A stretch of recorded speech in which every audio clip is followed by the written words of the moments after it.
In front of me is a Talaria MX5. This bike is a favorite amongst a lot of people, but today I'm gonna make it a whole lot better by taking it from 13.5 kilowatts up to 23 by installing the EBMX X-9000 controller. So in this video, I'm gonna take you all the way through how to install this controller and get it tuned to go out and ride your Talaria MX5 at 23 kilowatts of power.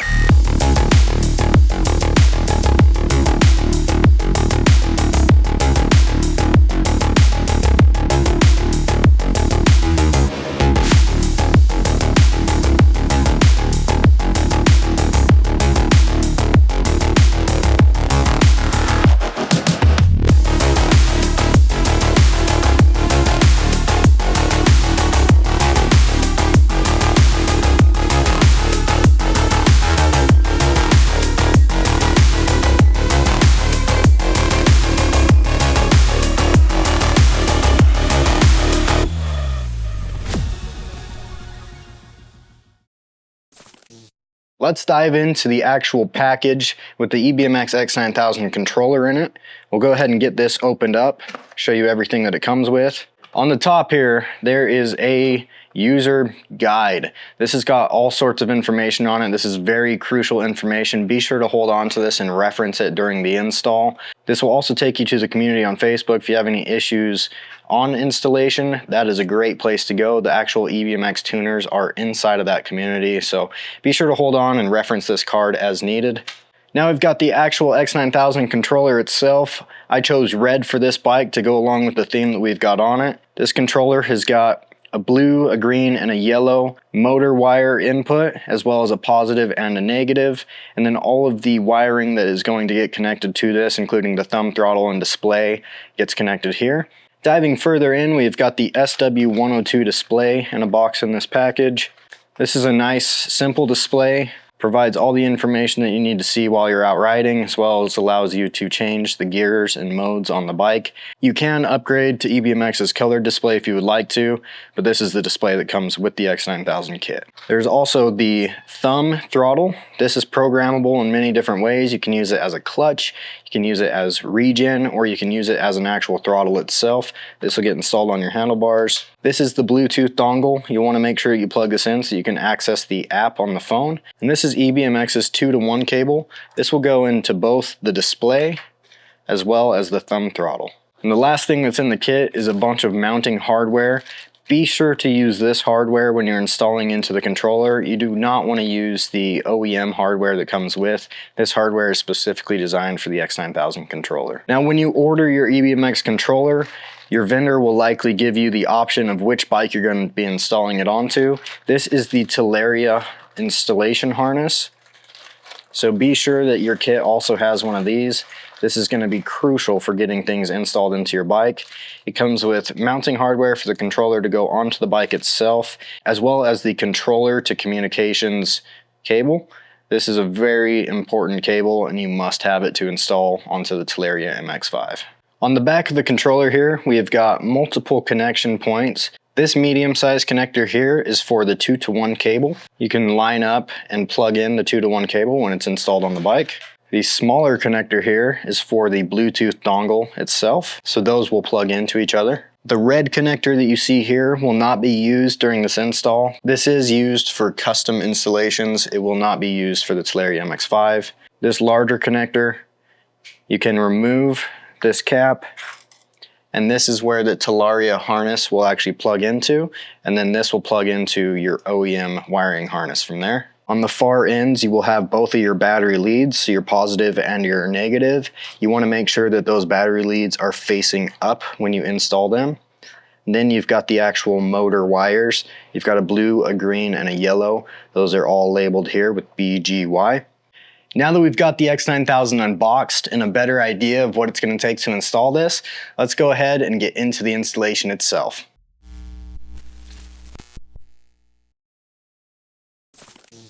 First things first, I'm going to remove this battery. So I'm going to take my key, open up the battery lid. MX5 battery lid just comes all the way off, super nice for accessing the battery. Then to remove this connector, you simply just push in on this red and pull it straight off. There is no breaker on the MX5. I'll then take this connector, push it out of the way, lift the battery straight out of the bike. To make life easier on myself and access this controller, I'm actually going to remove the front fender. If you'd like to, you could even remove the front wheel. However, that's not quite as necessary. You can usually work within this space if that front fender is out of the way. To do so, the front fender is a 4mm Allen. There's 3 bolts under there. Just go ahead and loosen those out. You'll want to be sure to Loctite these when you put them back in, because a lot of vibration goes through the front end. You don't want these coming loose while you're out riding.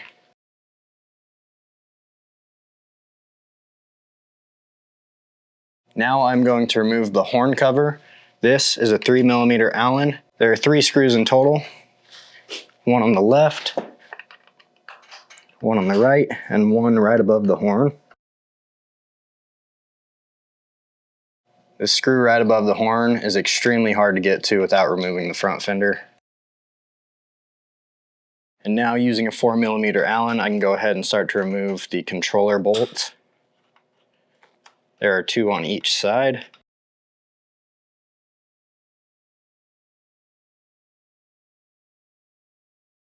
Now I want to take and go ahead and unplug all of the wiring that's here underneath this controller and connected. Starting with these 2 big wires here. Just push down, remove these, like so.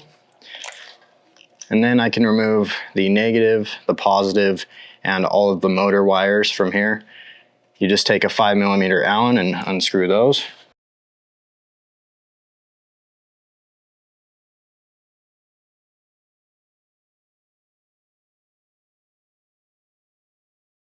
Now we are ready to get prepared for the actual installation of the controller.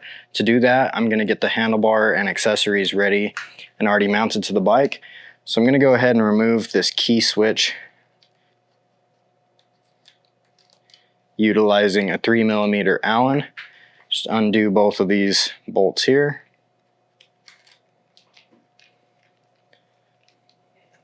Set that off to the side. The OEM color display is not going to be needed for this installation, so I'm going to go ahead and unplug it and uninstall it from the handlebars utilizing a 2.5mm Allen. Using a 3mm Allen, I'm going to get rid of the OEM thumb regen throttle.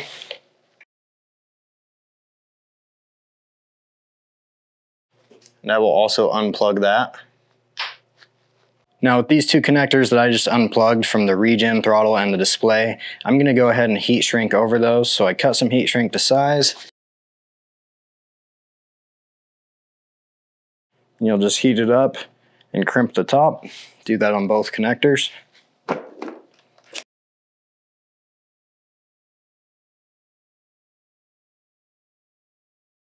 Just like so. Now there's just a bunch of wires here that I want to go ahead and get kind of organized and into the bike and out of the way. A couple of these were brake sensor wires that I've already removed from the bike, as well as the ones that I just heat shrunk. So I'm going to put those together, throw a zip tie on them, and then tuck them up into the frame of this bike.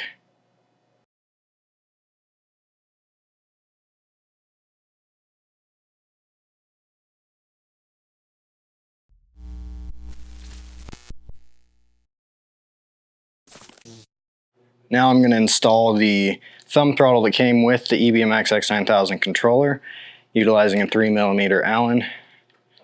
Just go ahead and put this bar over the bar and in place. This is going to plug into the 2-to-1 cable. We will do that here shortly, but for now you can just leave that dangling. Now I'll take the EBMX SW102 using a 2.5mm Allen. Go ahead and undo this, put it over the handlebars, and put it into place.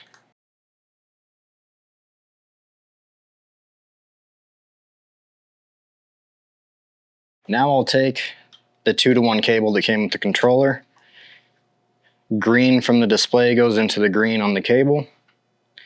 There's a couple of arrows, just make sure you line those up, put it in place. Yellow from the thumb regen throttle goes into yellow on the cable. Same thing, line up the arrows, put that into place. Now this wire is going to feed down to the controller, so you can go ahead and put it down through the bike here, and then organize the wiring for your controller itself.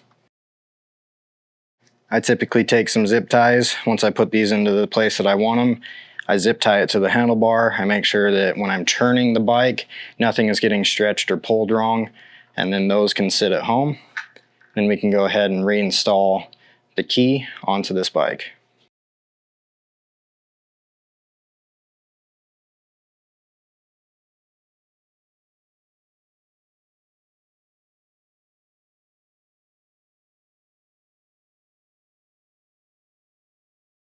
All right, now we're going to take and install the wiring harness for the bike to go into the X-9000. I'm going to take some dielectric grease, just put a little bit of it on here. It's a good way to seal things on both connectors. Then I'll take that cable that came in the Talaria kit, line it up and plug it in. Those will snap into place, and this is ready to get installed onto the controller itself. All right, I'm gonna get the controller bolts ready. These are the bolts that came with the X-9000 itself. You take one of the 5mm Allen bolts, put a lock washer on it, and then put an actual washer on it. You'll do that to all 5 bolts that are gonna install into the back of the controller. We'll go ahead and get that controller installed onto the bike. So now we're gonna go ahead and install the motor wires. W will go to W. W is blue. U will go to U. U is yellow. And V will go to V. V is green. Go ahead and install it that direction. The 2 end wires determine motor direction. So go ahead and get those installed. Depending on what way the wheel spins, you can change that in the app. It's really easy to do that. I'll show you how to do that after we're installed. Taking those bolts that I got ready, I'm gonna go ahead and install this onto the controller itself.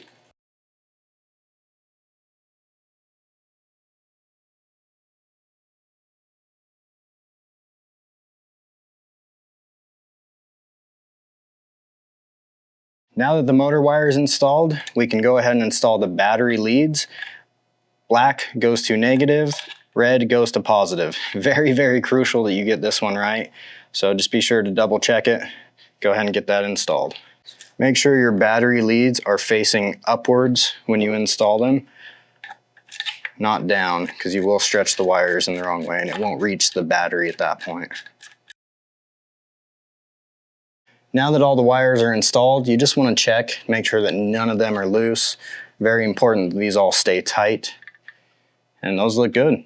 All right, now coming off the controller is the waterproof connector that went into the 2-way wiring that goes to the OEM wiring harness.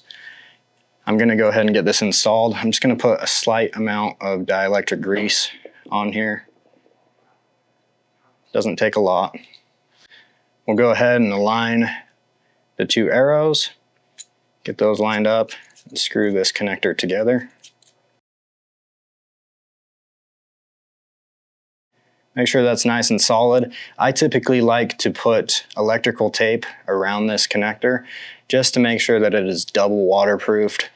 It's really nice because if any water gets into this connector, you will see a temperature fluctuation within the controller and it'll cause some issues. So you want to make sure water stays out of here, which is why I put dielectric grease on it, as well as I'm going to electrical tape over this. Now I've got the 2-to-1 cable. This is the cable that we previously installed that goes up to the display and the thumb throttle. I'm going to go ahead and install that into this medium-sized connector here. So same thing, just line up the 2 arrows. Push that into place. It'll sink all the way down. On this, just for kicks and giggles, I'm also going to put electrical tape around it. These are very sealed connectors already, but it's always better safe than sorry. Now we've got the Bluetooth dongle.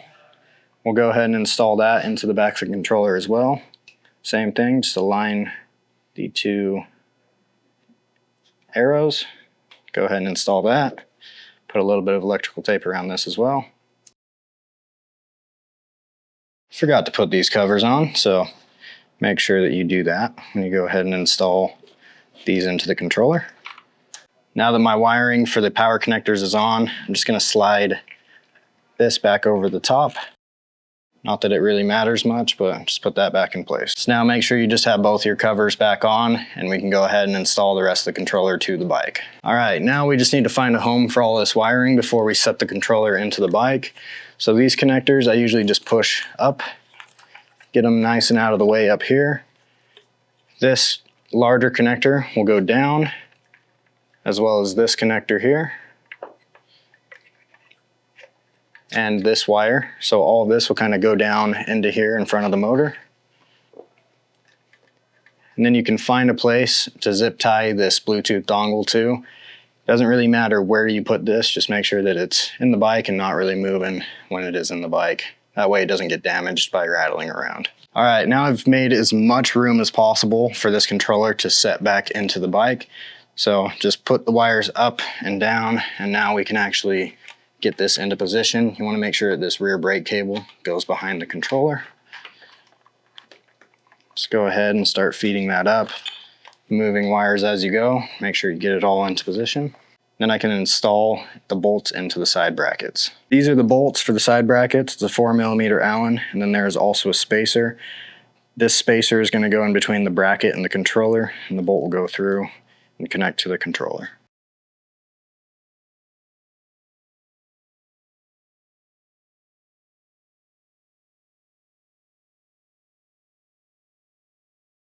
All right, now the controller is mounted up to the bike. I can go ahead and put the horn cover back on. Same way I pulled it off, set that in place. 3mm Allen. There's two long ones and one short one. The two long ones go on the sides, and the short one goes underneath. All right, now we can go ahead and install the fender back onto the bike. I put Loctite back on these screws. They're 4mm Allens. All right, now we can put the battery back in the bike. Set that in, get it plugged back in. Battery lid.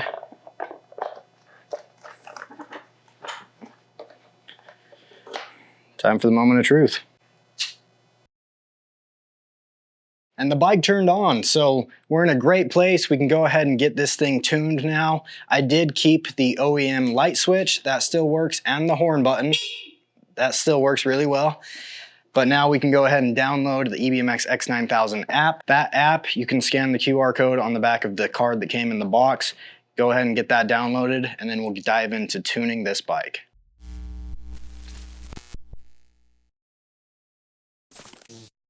All right, the bike is put together. We've got the phone app installed. We are ready to go ahead and dive into this bike and tune it. So I'm going to turn on the key here. When I turn on the key, the bike will power up, and you will see once I click the search button here, it will find this controller itself. I'm going to go ahead and click into this controller. Now you want to make sure that you are on the correct firmware. First and foremost, hop over to the settings tab here, scroll down, you'll see firmware, click on that, and go ahead and update it to the latest firmware in the bike. All right, now I have got the app updated successfully. Just going to click OK there. We are going to go to the General tab up here in the top left. You are going to select the bike type first. So we've got Talaria Sting. Motor type is going to be Talaria MX5 Encoder. Click on that. Battery series 20S. It's a 72 volt battery in this bike. Battery model is the Talaria stock Talaria MX5. Go ahead and click save on those. It is going to ask you to do an encoder calibration from this point. So click OK. It says, do you want to calibrate the motor? Make sure that the bike is on a stand at this point and that the wheel is not being impeded by anything. Click yes. That wheel will begin to move. Start. Let it do its thing. It's going to move the wheel. Make sure the encoder in the motor is set to the right position. And then once that successfully calibrates, we'll get into the rest of the tune. All right, successfully calibrated. Just click OK. We'll go back out of General now. Next thing I'm going to do is calibrate both the twist throttle as well as the thumb regen throttle. So I'll click into the controller calibration tab here, and at the top it says twist throttle calibration. I'm going to click setup and then start the setup wizard. At this point it's going to say twist the throttle from minimum to max. I'm going to go ahead and do that. You'll see the current voltage go up. Mine's sitting at 4.26 volts now. Keep holding that until the timer goes off. And you are done. Click save there. And then same thing, thumb throttle calibration. Click setup, start the setup wizard and do the same thing.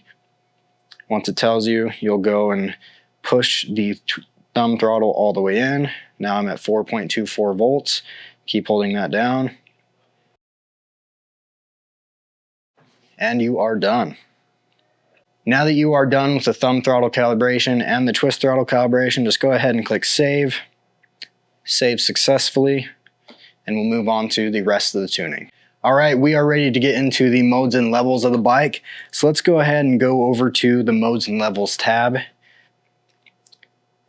Now, if you are on the latest app and the latest firmware, this is all going to be pre-populated for you, but it's always good to double check, make sure that you're in the right place.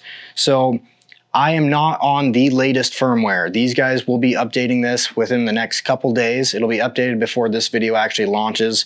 So this might look a little bit different to you, but these settings should all be the same. So my power mode, kilowatt wise, in level 1 is at 12 kilowatts, level 2, 14 kilowatts, and level 3 is 18 kilowatts. This will be pre-populated. You're probably thinking, Brett, you said in the beginning this is a 23 kilowatt bike. Why is it only at 18 kilowatts? That is because kilowatts plus field weakening equals maximum output power. So when you add in the field weakening aspect that this bike is able to pull, and we'll get to the field weakening tab here soon, that allows you to pull 23 kilowatts out of this battery, which is really, really impressive, especially on a stock battery. Moving on to motor phase amps, we are at 300 phase amps in mode 1, 400 in mode 2, and 600 in mode 3. You will not want to go above all of these settings that I've got. Mode 3 is where you're going to achieve that 23 kilowatt peak. Coming over to regen, on the thumb regen tab, I'm going to make sure that I stay below 25%. And then speed limit wise, it's going to be preset at 124 miles per hour. Just leave it there. We'll go back out, we'll go over to the general tab. Now, like I said earlier in the video, you are going to want to select the Talaria MX5 stock harness battery. I am not on that currently, but that will be what you select when the app is updated. So when you're going through this, make sure that you are on that battery. The maximum battery current for both street and race mode should be 180 amps. So make sure that you put that there. Wheel diameter and gear ratio is a very important thing to put into this. In order to get your wheel diameter, you'll want to take a tape measure from the top of your tire to the bottom of the tire, convert that from inches to millimeters, and then you have got your wheel diameter. So on this bike, it is 609 millimeters with this Dunlop MX34 16-inch rear tire that I've got on this bike. And then the gear ratio for this bike, this is a stock gearing bike currently, is 9.15. I'll put up on the screen a chart of all of the gear ratios depending on the sprocket size that you have for your Talaria MX5. My temperature unit is in Fahrenheit, and my speed unit is in miles per hour. Now, motor direction is something that's very important. I'm gonna put this bike into first gear, and I'm gonna twist the throttle, see which way the wheel goes. The wheel is currently going forward, which means motor direction being clockwise is totally fine. If your motor was going backwards, this would likely be because you switched the two colored motor wires on the controller itself. You would then have your wheel going backwards. If I were to save this in anti-clockwise, it would then spin backwards. Super simple, just flip that back over and you are good to go forward again. Now we'll back out one more time. We will go over to the throttle settings. This is where you've got a lot of different adjustment for the throttle, how it ramps, the curve, and the characteristics of that. I would just leave it as it sits in the app. This is a really good baseline. If you want to go more in depth about tuning this, EBMX has a great video on the actual throttle characteristics and how to tune that. But it feels really good in these stock settings, so feel free to just leave it there. Now under the controller calibration tab, we already calibrated the twist throttle and the thumb throttle. We're just going to come down to field weakening percentage. You want to make sure that on the MX5 you are set to 75%. Like I said earlier, kilowatt output, phase amps, and field weakening percentage is what really defines the peak pull that comes out of the battery, as well as battery amps. It all kind of combines together to create this peak power number. Although the bike says you're at 18 kilowatts, you are actually going to pull up to 23 kilowatts out of this battery if you have field weakening percent set to 75%. It's important to think of field weakening as more of your top end. So as phase amps or your bottom end leaves, field weakening comes in. EBMX did a great job of making that a very smooth and controllable transition into maintaining a really good power pull all the way from bottom to top end on these bikes. So very impressive there. Low battery power reduction is the next thing. I typically have this set at 5%. That is personal preference. You want to make sure that you understand how this works. It essentially means when you're on the throttle and your battery is starting to drain low, this is not going to allow the power to cut off if it drops below a certain percentage. So the safe zone is usually going to be around 10%. I would definitely suggest leaving it there. I've had a lot of experience on these bikes. I kind of understand how the power feels. I understand when I'm going to cut, so I typically lower that down. But if you keep it at 10%, you shouldn't have any sort of issues with the bike. It should never cut on you, and you should be in a good place with that. And that's it, guys. The bike is now set up. There's also a really cool feature in this app. If you go over to the dashboard, you can see in real time a lot of stuff going on. So as the bike goes through the kilowatt output, you'll be able to see that move. You'll be able to see your voltage and your temperature, as well as your motor RPM and miles per hour. This is all super cool stuff that is provided in this EBMX app. But ultimately, you are done tuning. You are ready to get out and ride. Now that you've got this X-9000 installed onto this bike, I'm actually extremely excited to go out and ride it for myself, try that 23 kilowatts out, and we'll make a video on that showing you guys our thoughts on how this bike feels with the EBMX X-9000 controller installed.